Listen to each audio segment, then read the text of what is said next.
बुढ़िया अपनी चालाकी पर फिर से मन ही मन खुश हो रही थी कि उसने अपनी चतुरता के कारण भेड़िए को भी चकमा दे दिया और उसके पंजे से बिल्कुल साफ निकल गई थी।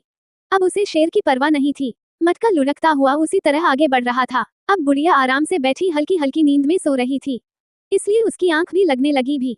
अब मटका लगभग जंगल के किनारे पर जा पहुंचा था, मगर शेर वहां बैठकर बड़ी बेसब्री से बुढ़िया का इंतजार कर रहा था कि अब बुढ़िया आए और वो उसे खाकर अपनी भूख को शांत करे और उसके मांस का स्वाद ले।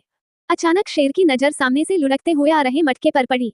वो उस मटके को गौर से देखने लगा, फिर गरज कर बोला, अरे ओ मटके, क्या तूने रास्ते में किसी बुढ़िया को देखा है?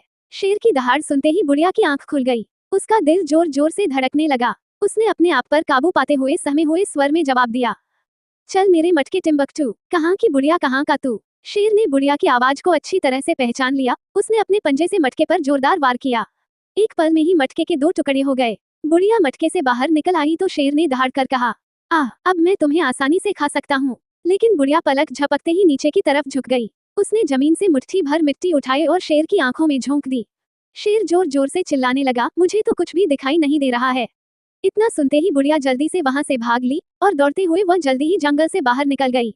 वो हिफाजत के साथ अपने घर पहुंच गई। उसने कहा, मैंने सबको खूब ललचाया, पर कोई भी मुझको खा ना पाया। माना कि मैं बुढ़िया हूँ, पर अक्ल में बढ़िया हूँ। प्यारे बच्चों, इस कहानी से हमें ये शिक्षा मिलती है कि खतरे के समय हर इंसान को अपनी बुद्धि से काम लेना चाहिए। बुद्धि को इस्तेमाल करने से हर व्यक्ति बड़े से बड़े खतरे का सामना कर सकता है।